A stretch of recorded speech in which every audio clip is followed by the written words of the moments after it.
Jennifer Grey, America's sweetheart, forever remembered as Baby in Dirty Dancing, has finally broken her silence.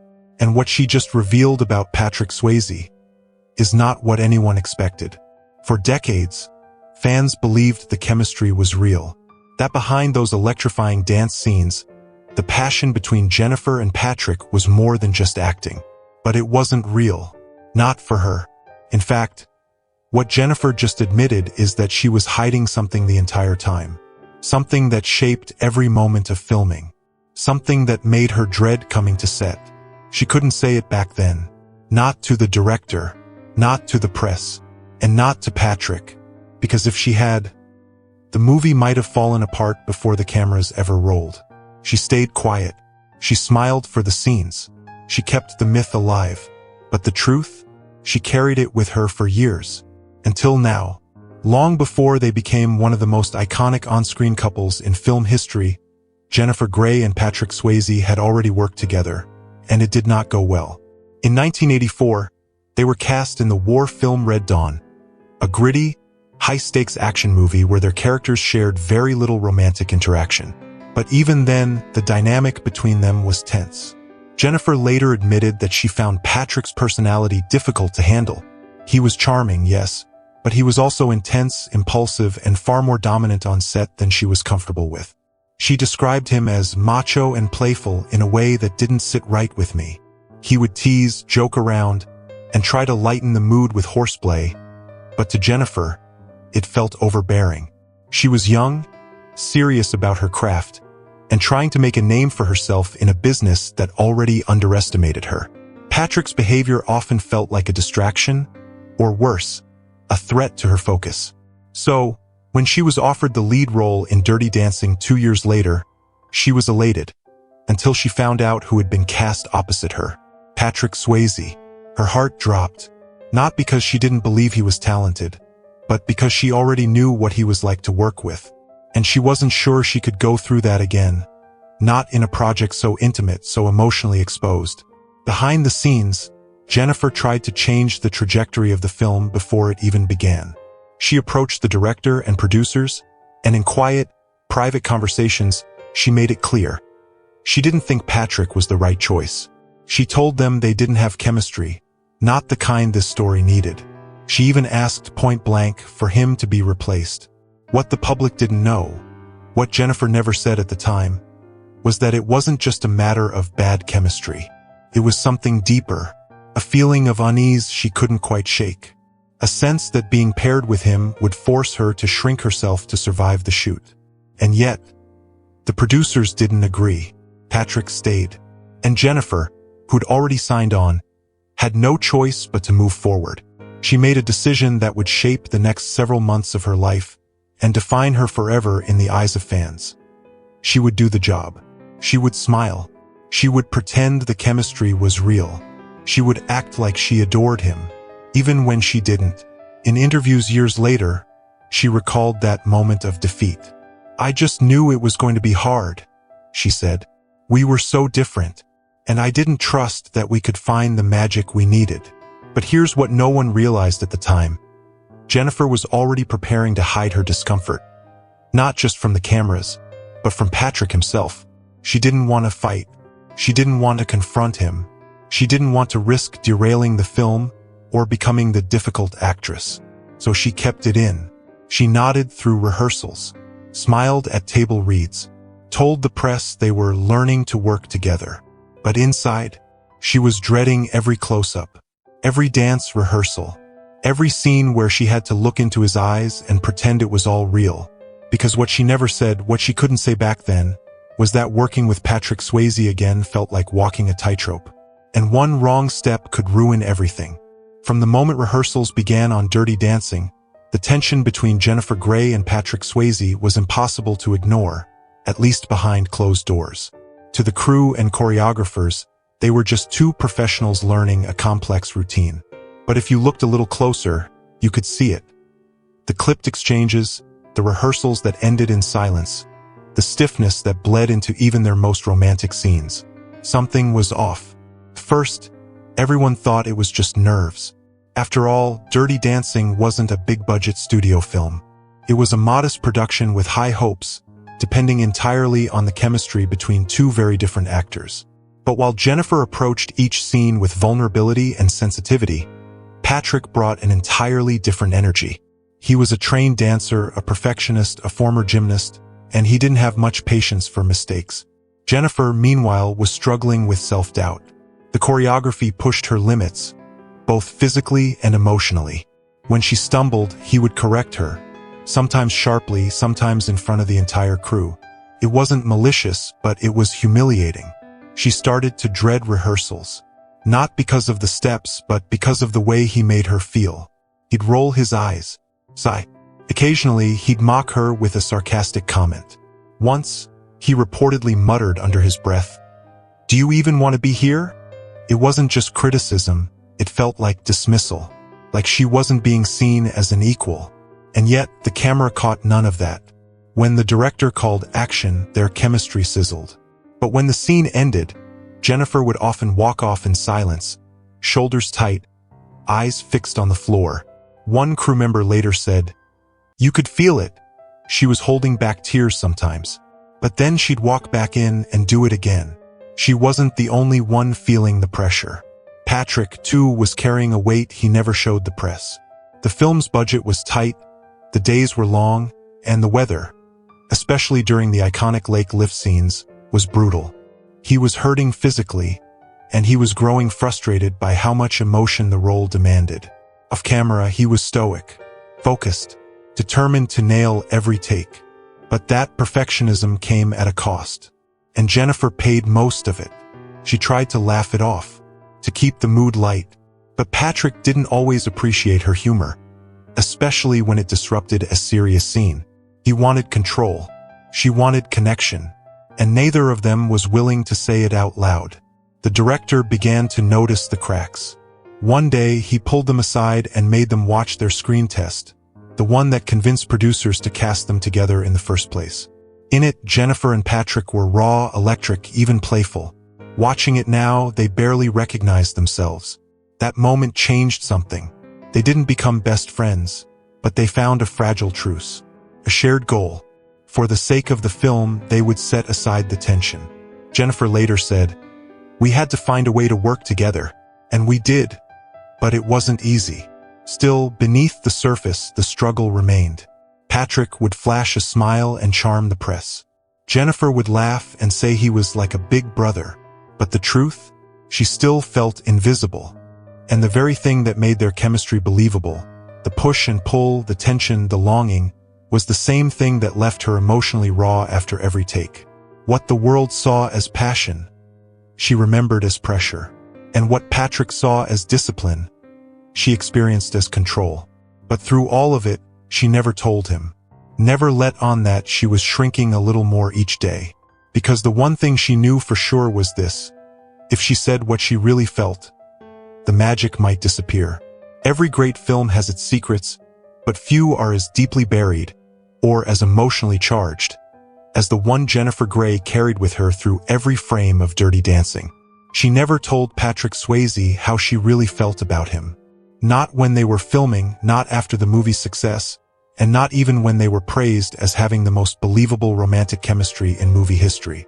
Because what Jennifer felt wasn't just annoyance or frustration. It was something heavier. She felt small. Not because of the story or the role or the weight of playing a romantic lead, but because every day on that set, she had to balance between survival and submission. Behind the camera, Patrick was often the loudest voice in the room. He knew what he wanted from a scene, and when Jennifer didn't deliver it fast enough, or exactly the way he envisioned, he'd let her know. But what audiences never saw were the moments between takes.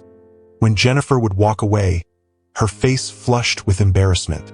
When she'd sit alone on the side of the set, pretending to review her lines just to avoid confrontation. She was hiding more than just her feelings. She was hiding her own unraveling. She couldn't tell him, not in that environment. Not when so many people depended on their chemistry to carry the film. If she told him that his comments cut her down, if she admitted that his constant critiques made her question herself, if she said out loud that she dreaded rehearsals because she knew they'd end with her feeling like she'd failed again, Would he even care? Would he stop? Or worse, would he fight back and make it worse? Jennifer had learned early in Hollywood. The fastest way to be labeled difficult was to speak up, especially as a young woman, especially when the man opposite you was already beloved by the crew and respected as a trained dancer. So she kept quiet. In interviews, she smiled. She said, "Patrick pushes me to be better." She joked about his energy and charm. But privately, she was shrinking. She confided in a makeup artist just once, telling her, "He exhausts me." But even then, she quickly backtracked. She didn't want it getting around. She didn't want to be the problem. Years later, she would write that Patrick wasn't a monster. He wasn't cruel. He was simply a man raised in a world where perfection and control were signs of strength. But to Jennifer, it didn't feel strong. Felt relentless. What she hid from Patrick wasn't some scandalous confession. It was something far more vulnerable. The fact that his presence intimidated her. That his power on set overwhelmed her. That she felt like a guest in a world he dominated. And perhaps worst of all, she blamed herself for not being able to match his energy. For not being as confident, or as certain, or as loud. When Dirty Dancing became a global phenomenon, Jennifer played the role everyone wanted her to. She talked about their chemistry. She celebrated their success. She even stood beside him at events, posing for cameras and answering questions with warmth. But inside, she was still carrying the weight of everything she never said. Because saying it out loud might have shattered the illusion. And worse, it might have shattered her. She kept the truth to herself, thinking maybe one day she'd have the chance to say it, to explain how hard it was, to admit how lonely it felt, to tell Patrick, not with bitterness, but with honesty, what it was like to be her in those moments. But that chance never came, and what she carried in silence would stay with her for decades. To the world, Dirty Dancing looked effortless. Every step, every lift, every glance between Baby and Johnny seemed to radiate natural chemistry. But behind the camera, Jennifer Grey was holding herself together with threads. The physical demands of the shoot were brutal, far more than most fans ever realized. Jennifer wasn't a trained dancer. Patrick was. And while that gave the film its energy, it also created an imbalance. He was confident, grounded, fluid. She was learning on the job, one beat behind, always chasing perfection. What audiences didn't see were the injuries, the exhaustion, and the dozens of retakes. Jennifer would leave rehearsals with ice packs on her knees and lower back. Her feet blistered. Her shoulders throbbed from being hoisted repeatedly into the air. And Patrick? He noticed every flaw. During the iconic lift scene, shot in a freezing lake in North Carolina, Jennifer was visibly shaking between takes. Not just from the cold, but from fear. The pressure to get it right was immense, and every failed attempt felt like another mark against her. Patrick grew impatient. He didn't yell, but his frustration seeped out in sighs, head shakes, muttered phrases like, "Come on, we've been through this." He wanted to get the shot. She wanted to feel safe. And those two needs never fully aligned. There was a moment, one Jennifer never spoke about publicly until years later, where he dropped her during a rehearsal. It wasn't malicious. He simply lost grip during a lift. But the landing left her bruised and rattled. When she hesitated to try it again, Patrick told her, "If you don't trust me, this won't work." But that was the problem. She didn't. Not completely. Not when her body was screaming from the strain and he kept pushing like it wasn't enough. Jennifer later reflected that it wasn't the physical pain that stayed with her. It was the silence she felt trapped in. She wanted to speak up, to say she needed a break, that she was scared, that his approach was too harsh. But she was terrified of being seen as weak. So she kept pushing, kept smiling for the cameras, kept pretending that she and Patrick were two halves of the same heartbeat. In reality, they were dancing to entirely different rhythms. The emotional fallout began to surface even before the film wrapped. Jennifer would go home at night and cry, alone. Her nerves were so frayed that even small interactions on set could send her spiraling. A missed cue, a sharp correction, an offhand remark, Everything felt personal. And through it all, she never once told Patrick how much it was affecting her. He probably thought she was fine. She never gave him a reason to think otherwise. Even when he'd slap her playfully between takes or make a joke that landed wrong, she'd laugh it off. Because what was the alternative? Confronting him? Risking more tension? Risking the film? Years later, she admitted, "I wanted so badly to protect the movie, even if it meant sacrificing myself." And that's exactly what she did. She gave the world one of the most beloved performances of all time. But behind the scenes, she was unraveling. Physically, emotionally, and silently. And the man dancing beside her, the one who seemed to be holding her up in every scene, never truly saw how far she was falling. When Patrick Swayze died in 2009 after a grueling battle with pancreatic cancer, the world mourned a legend. But for Jennifer Grey, the news struck a deeper, more complicated chord, one that had been quietly resonating for over 2 decades. She hadn't spoken to him in years, not since the whirlwind press tours and interviews after Dirty Dancing had died down, not since the industry tried and failed to recreate that same magic pairing. Their paths drifted apart, professionally and personally, and Jennifer never pushed to keep the connection alive, because there had always been something unresolved between them, something unsaid. She heard about his illness like everyone else did, through the news, the tabloids, and quiet whispers from industry friends. And as his condition worsened, she found herself reliving those memories. The laughter they faked, the tension they couldn't hide, the beautiful lie they created for millions to fall in love with. She wanted to reach out. She wanted to call. But she didn't, because after all these years, what could she say? That she forgave him? That she wished things had been different? That despite everything, the discomfort, the frustration, the years of silence, she still admired him? She didn't know how to say any of that. And part of her feared it was too late anyway. Then came the day he was gone. Patrick Swayze, Johnny Castle himself, was dead at 57. And the world flooded with tributes. Co-stars, friends, fans, all sharing stories about his talent, his kindness, his strength. And Jennifer? She stayed quiet, for a little while at least. When she did finally speak, her words were careful, respectful. She said, "Patrick was a real cowboy with a tender heart, and he was really strong and very protective. It was not always smooth sailing between us, but we were a team, a dynamic duo. We did this little movie that became a huge thing. And the experience of doing it was transformative for both of us." It was the closest she came, publicly, to acknowledging the conflict beneath the surface. But what fans didn't see, what Jennifer didn't say, was how much guilt she carried. Not for what happened on set, but for everything that went unspoken after. She never told him how hard it was, how she struggled, how much she resented him at times, and how, despite all of that, she wished things could have ended differently between them.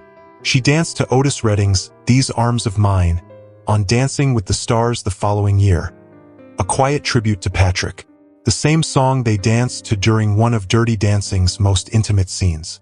She wept during rehearsals, not just because of the song, not just because of the memory, but because that dance was her goodbye. And even then, she couldn't bring herself to say what she'd held onto for so long. That she never hated him, that she admired his discipline, that he frightened her and inspired her all at once, and that maybe, just maybe, she could have said it all to him if they'd had just one more conversation. But the moment was gone, and Jennifer was left with memories of a film that changed her life, and a man who shaped it in ways she was only just beginning to understand. What she couldn't say in life, she now carries in reflection. And in her silence after his death, the loudest truth of all finally echoed. She never said goodbye. It wasn't until years after Patrick Swayze's death that Jennifer Grey finally released the words she had kept buried for so long. They came in a memoir, raw, honest, unapologetic, and in one passage she didn't hold back.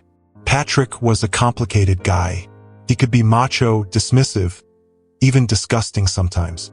But he was also one of the most gifted, intense, and driven people I ever worked with. That word, disgusting, sent shockwaves through the media. Headlines jumped on it. Fans recoiled. Critics asked why she would use such a harsh term to describe someone so widely beloved. But Jennifer didn't retract it. She didn't explain it away, because for her, the truth was finally more important than the myth. She wasn't trying to ruin his legacy. She wasn't looking for revenge. She was simply ready to tell the story from her side, the version no one ever saw behind the smoky lighting and iconic soundtrack. She clarified later in an interview that disgusting wasn't about cruelty. It was about how their dynamic pushed her into emotional corners she didn't know how to escape. It was about being a young actress, unsupported and intimidated, working alongside a man who dominated the space without always realizing the cost of his presence. I felt erased sometimes. I didn't know how to ask for what I needed, and he didn't know how to offer it. But in the same breath, she offered something that stunned many of her readers: gratitude. Jennifer described Patrick as brilliant and unmatched. She admitted he brought out something in her that no other actor could.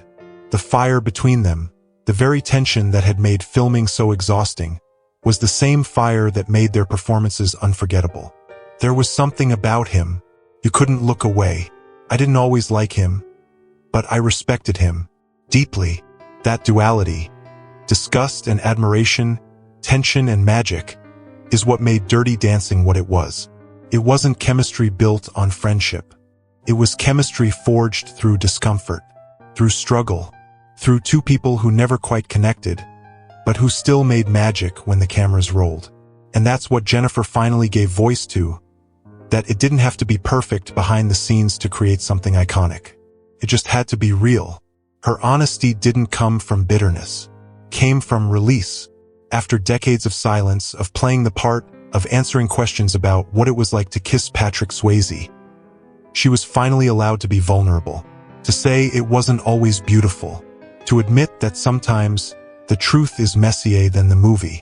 And in doing so, she gave something back to every woman who's ever smiled through pain, every actress who's ever bit her tongue, every person who's ever worked beside someone powerful and felt like they couldn't speak up. Patrick was gone. The time for closure had passed. But Jennifer's voice? It was finally hers again. And with just 3 words, he was disgusting, she broke the illusion and stepped out of Johnny's shadow. In the end, Jennifer Grey didn't owe the world a fairy tale. She owed herself the truth. For years, fans clung to the fantasy of Dirty Dancing. A summer romance, a powerful love story, a shy girl who finds her strength in the arms of a man who sees her.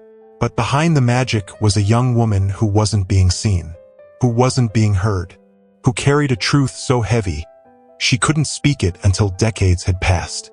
She and Patrick Swayze created one of the most iconic love stories in cinema history. But what the world got was a performance. Because as Jennifer later admitted, we were never Johnny and Baby. That wasn't us.